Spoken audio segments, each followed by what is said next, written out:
Welcome to the 12th Man Rising Seahawks podcast with Kevin Daggett and Lee Vowell, and produced by producer extraordinaire Rob Steele of Coil Entertainment. I'm Lee. Kevin, how are you?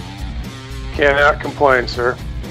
So, we're going to talk a little bit about last week, Seahawks, Cardinals. Seahawks get a win, and then, we'll look ahead to maybe the tragedy that's going to happen this Sunday. Or, anything's possible. The Bills beat the Vikings, earlier. So, really anything is possible in the NFL. And I think that, we'll get into it in just a little bit. But I think we're all kind of thinking about how last year went when the Rams came to Seattle and it was just 34-0 at halftime, just a beat down. And, I think a lot of us may expect that same kind of thing to happen this Sunday, but, we'll get into that in just a little bit. But Earl Thomas, of course, lost for the year, probably for his career in a Seahawks uniform, left the field very memorably against the Cardinals when he clearly got upset at something Kevin had said during the podcast and decided to flip Kevin off, who he thought was standing on the Seahawks sideline. That's the only thing I can figure. A little bit about Earl. I mean, clearly he wanted an extension. He was upset he didn't get an extension. He could still get an extension. I don't know how much this hurts. It's not like he tore ligaments or anything. It's just basically he broke his leg. He will be back next year, and hopefully he'll be just as good as he was prior to breaking his leg. And, it may not be in a Seahawks uniform, or it could be in a Seahawks uniform. It's, whoever pays him is who he's going to play for. So just your thoughts on Thomas, the way he went out again, same kind of same stadium that we lost Sherman and Cam in last year. So hopefully Seattle will never want to play in that stadium again. But what are your thoughts on Thomas and just how he left the field? Yeah, I thought that was pretty chump move. I mean, regardless of who he was doing it to, he left it open for debate on what he was doing. He could say whatever he wants, and what Pete Carroll say, oh, give him a break, he just got injured. From what I understand, it's the same injury that he had before, right? It's the same leg, same break or whatever. That's correct. That's right. Yeah. And I'm just glad nobody listened to me when I said, yeah, if he goes 3 games without being injured, sign him. Right. Because he went 3 games and then the 4th he got hurt. So, I don't. The talk is that he's played his last game as a Seahawk, and if that's the case, then we need to move on. If not, I mean, he's still a great player. I'd love to have him back because he sure does still play well, and I don't think we have anybody that can replace him at this point. So our defense just got a little bit worse, and then of course Kendricks is now suspended for the duration. So, but yeah, Earl Thomas, he had a bad attitude about it anyway. He's pissed off at the Seahawks and all the Seahawks fans who aren't 100% behind him and understand what he's doing. So, if it's over, it's over. If it's not, I'd welcome him back. Yeah, it's funny because he went out in Game 4. Of course, Seahawks lost Chris Carson last year in Week 4 too. For the season, I don't. With the way Thomas was not playing, he didn't have a good game, to be honest. I mean, he got beat when he broke his leg. He got beat on that play, clearly beat. He wasn't. He didn't seem like he was playing as well. I know it wasn't intentional. I'm not saying that. I'm not saying he was not trying to play well. He clearly was, but he was also not playing his best game against a team that really didn't. I mean, it had Larry Fitzgerald, but he wasn't really covering Fitzgerald. It just, it was a bad game to go out on because, the Seahawks won the game in a very ugly fashion. I thought they easily should have, beaten the Cardinals by 2 touchdowns. They kind of set themselves up for that. I don't know what was going on, and I mean, it wasn't just Janikowski because. Talking about Janikowski, he proved he wasn't Blair Walsh because Blair Walsh would have never made that 52-yarder at the end to win the game. I mean, Janikowski is fine. I mean, he missed a 52-yarder earlier in the game. It wasn't a short kick. He did miss a shorter kick earlier in the game, and he came back and made 2 late ones. And I like what, I'm not sure if you saw Greg Bell's tweet, but of course, Greg Bell writes for the Tacoma News Tribune, and he was talking to Janikowski, after the game in his locker, and said, yeah, you missed two early field goals, and then came back, of course, made the one to win it. Interesting game. And Janikowski, in pure Janikowski way, said, yeah, no shit. It was a weird game. But it was kind of that weird. It was a weird game the whole game. It was like Seattle was clearly the better team on the football field, and still kind of set themselves up for really a chance to lose it. If Phil Dawson makes a field goal for the Cardinals, I mean, they're up by 3, and Seattle has to score to at least tie it or win it at the end. But just the play calling, 3rd and 1, fourth quarter, and they decided to drop back and pass when they were running the ball with Mike Davis, who was a beast all day. Just what was your feel as far as how the game plan was called, especially offensively? Yeah, it was just a weird game. Davis had a great game. Penny, I don't know what his deal is. I hear the talk is, he'll be fine. Well, we'll see. I mean, he's, put on 16 pounds and not producing much, but he's put it on see. And then he lost 16 and then he gained. This is all in the last week. What's the weird thing with his weight? People talking about, you mentioned gaining 16, but it was like, he gained weight and then he lost 11 pounds and then he gained 6. I mean, he's a kid, so it's easy for him to put on and lose it, but it's just kind of strange to see an NFL player not maintaining some kind of stable weight, isn't it? It really is. And you think professional athletes that they, you monitor that stuff pretty well, but I don't know what the deal is. And I mean, if your weight's fluctuating that much, I don't know how you can be the same person 10 pounds heavier, or 15 pounds heavier or lighter. I don't understand that. I mean, these guys talk about, so-and-so lost 5 pounds or lost 10 pounds, and they're so much faster and so much leaner. And so if you gain 10 pounds, are you that much slower and that much less lean? I mean, I think it's a big deal, but yeah, the play call, I don't know.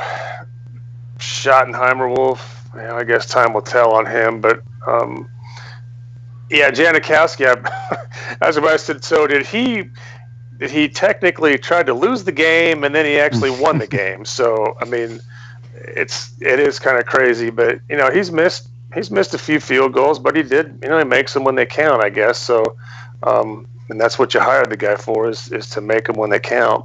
But it was an interesting game. It shouldn't even have been close. They made Rosen look better than I think he is, but they should have won that game, like you said, by at least 2 touchdowns, and they ended up, winning by a last-second field goal. So I guess a win's a win. Yeah, and there were a couple other weird things. I mean, the Seahawks ran the ball really well. I mean, even Rashad Penny had over 5 yards to carry. The team had over 5 yards to carry, and there were runs. I mean, it wasn't like, there were a couple of really long run plays that kind of skewed the stats. I mean, they literally ran for over 5 yards, earned that 5 yards to carry. Didn't make a turnover. Russell was 19 of 26. Didn't have a great game, and no touchdown passes, but didn't turn the ball over. And then they were 0 for 10 on third downs. Just, what's up with the stats? So weird. And then were the Cardinals thinking they won the game just because they had more timeouts at the end? They had 3 timeouts and didn't use any of them to try to make Janikowski think about it. I didn't understand that either. They could have called 3 timeouts. Yeah, especially when the guys missed 2 already. I mean, maybe they thought, well, we don't need to ice him. He's going to miss it anyway. Well, maybe it was, maybe they're thinking, he thinks we're going to call a timeout. We don't call a timeout. But I mean, I don't know. It's weird. Yeah. So anyway, I mentioned Mike Davis, who had I was a little surprised Chris Carson, I feel like they kind of misled us a little bit. I mean, he was held out of practice with a hip injury, but, leading up to it, it was all, he's going to play, and then he doesn't play, he's inactive. I don't know if that was intentionally, you're not supposed to do that, but maybe they were thinking the Cardinals, had gotten ready for Chris Carson all week, but Mike Davis is basically the same kind of runner, and Davis, I mean, how many yards would have Chris Carson had in that game? Yeah, who knows? This running back situation is it's a very unstable situation right now for the Seahawks. I mean, we'll see. I mean, the running game for so many years was a big deal, and now it's just it's been unstable for so many years. So we'll see. Hopefully, they can get it straightened out. But I don't know. Well, Jarran Reed had another great game. Another sack, tackles for loss. This guy's going to be an All-Pro this year, right? Sure. I mean, it's a guy who, they had no interior pass rush really, and he's supplying that. I mean, as good as this defense, and the defense has been pretty good this year, and I think Ken Norton Jr. has a lot to do with that because he's kind of gotten that mindset back a little bit where they can be fired up instead of more of a, Chris Richard, kind of more of a cerebral kind of defense. But, Jarran Reed has been, we kind of waited for him. We thought he was a second round draft pick out of Alabama and kind of expected to do really good things in the first 2 years. He wasn't bad, but this year he's really taken that step forward. I mean, at this rate, he's one of the best defensive tackles in football. Yeah, he is. He's stepping up for sure. It's a good thing to see. And he mentioned Norton Jr. I think they've actually opened up the defense more with him than with Richard. Richard was just this conservative guy. I don't know if it was Pete Carroll who was calling the defenses, but they didn't run a lot of stunts and things. And this year they seem to be opening up a little bit and doing some different things with people. So. And you mentioned, of course, Michael Kendricks being suspended, so he's no longer a member of the Seahawks. Isn't it coincidental though that just when he left, it looks like KJ Wright's coming back? It's almost like Seattle knew, we're going to have this guy for so many weeks, and then when Wright comes back, he basically is switching out positions. That seemed weird too. It sure would be nice to still have him, though. Oh yeah. No, he was playing great. He was out of his mind. I mean, he was creating plays. I mean, but hopefully KJ Wright. Once KJ Wright came back, I mean, Kendricks was going to take a seat on the bench anyway, because they only play two linebackers, and hopefully Wagner and Wright can stay healthy. But yeah, I mean, Kendricks was playing extremely well. It's funny because they won the game. They lost Earl Thomas. I think Will Dissly is a big loss, not just from receiving. I think huge. Blocking. Yeah, I mean the run game just didn't seem the same once he got hurt. To be honest. No, it's a huge loss because he was up and comer. Played at the UW and he was an up and comer doing a good job catching the ball, blocking, just a beast. And now he's not there, so hopefully Vanette will step up. Yeah, and I think they do have Ed Dixon coming back. In week 2 weeks from now? I think he's available to come off the PUP or injured reserve list. I think so. They'll get him back, and basically they signed him because he could block. So hopefully he kind of steps in where Dissly left off. Because Nick Vanette, who was funny because he got drafted out of college because he could block, and he's a decent blocker, but I don't, now he's more of a pass catcher than a blocker at this point, especially with Dissly kind of taking over his role. But yeah, I mean, they won the game 20-17, but it just kind of feels like the whole week felt like they lost it. Felt like a loss. Because it should have been a rout. I mean, everybody was expecting Cardinals are the crappiest offense in the league, and Seahawks aren't the best, but they're better. Right. And they sure didn't look like it. No. Yeah, but a road win is a road win, I guess. But, they do have the Rams, 4-0 Rams coming off a win over the Vikings. Los Angeles, number 2 offense in the league in scoring at least, behind the Chiefs, who, Seahawks play the Chiefs later in the season. 3rd in passing, 7th in rushing. Their defense was really supposed to be the strength of the team. I mean, every unit, even special teams that the Rams have, was a strength compared to other teams. But really, the defense was supposed to be the strength of the team, and they haven't really played that well. I mean, they gave up 31 points to the Vikings, who aren't great offensively. Again, it was 34-0 last time Los Angeles came to Seattle to play, and we can't even count the first game of last year when Seattle went on the road and beat the Rams, because the Rams were still kind of finding out who they were, and Seattle still had Cam Chancellor, Richard Sherman, and Earl Thomas playing. So that team is just completely different now. I'll be honest, I don't know who has I don't have faith that I feel like Seattle has a chance because anything can happen. It is at home. Seattle has to play a perfect game to win, and they can play. They can play a perfect game.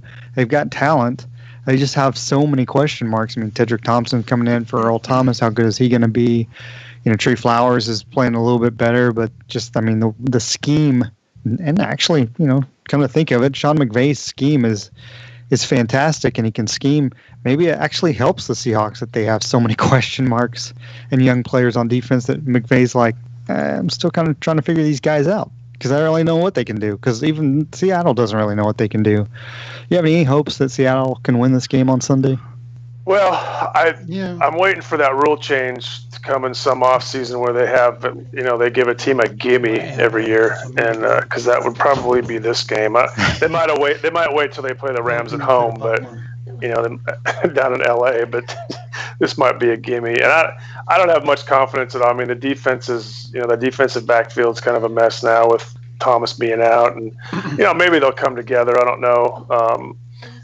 Goff, he's turning out to be a pretty darn good quarterback, and like I said, their defense is it's one of the toughest ones. And here's probably a big thing too, is some of these rookie contracts on these guys are going to be coming up, and they're not going to be able to keep all these good players that they have, and so the Rams' time is limited right now to get it done with the players that they have. So they're hungry to win this thing. They're hungry to get to the Super Bowl. They're hungry to smoke everybody in the AFC or the NFC West, which I don't think will be a problem. But I think they've got a lot more fire. They've got a lot more to lose than the Seahawks do in this game and the whole season. So I'm not real too optimistic about the Seahawks winning, which, it's not a good feeling because usually – there's some hope, but I don't have much this week at all.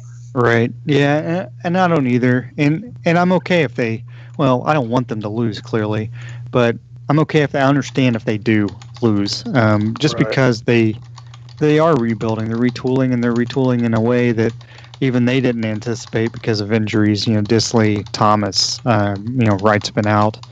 I mean, they're struggling, and hopefully Chris Carson can come back. And the only way I see them winning this game is the obvious way, which is they just keep the ball, they keep running the ball, and it's a matter of chewing up the clock while that, because the offensive line's done a really good job of run blocking, no matter who they play, especially with J.R. Sweezy and getting DJ Fluker back. I think has been huge, but I think that's the only way they win it. And then defensively, they just have to. They have to basically score enough points on offense, and 20 is not going to do it, and 27 is probably not going to do it. No. But, they need to dominate time of possession, even though the Rams score really fast. The Rams are going to get some big plays, but Seattle just has to chew up enough clock where, they need to have 35 minutes offensively, to time of possession to win this game at least, I think, which is, 35-25 is one-sided, but the Rams score so fast. So they need to take a chance that the Rams defense just gets tired at the end. And the Rams have trouble themselves on third down conversions, just like the Cardinals did. Of course, then the Seahawks go down there and they're 0 for 10 on third down, so that tells you what stats are worth. But anyway, KJ Wright's coming back. There's some hope. I mean, there's still a football game. They're tied 0-0 to start the game, so Seattle plays perfectly and runs the ball really well. And Brian Schottenheimer calls the game of his life. I think Seattle can win, but that's not my hope. So, I'll go ahead. I think Seattle loses. I don't think they score enough points. I think they probably end up with 17 points maybe. I don't think they have the offense. They haven't shown the offense this year that can put up enough points. And I think the Rams won 35-17. So, what do you think? Yeah, I'm gonna go with my buddy Miller. He's predicting 45-24 Rams. So I'm gonna go with him, and I think that's probably it's a sad prediction, but I think the Rams are going to score a lot, and hopefully the Seahawks can make a game of it. But yeah, 45-24. Actually, that score gives me some hope. 24 points by the Seahawks on the Rams, that's pretty good. Yeah. All right. Yeah. Makes me look. Now, hopefully we'll have the rest ball long enough to do that, right? That's right. Yeah. Yeah. Maybe it's a Tyler Lockett punt return, and I don't know. Anyway, so that's our show. Thanks for listening. Again, that's Kevin. I'm Lee, and thanks to Rob Steele of Coil Entertainment for producing the show. But Kevin, as always, you have the last two words. Go Hawks.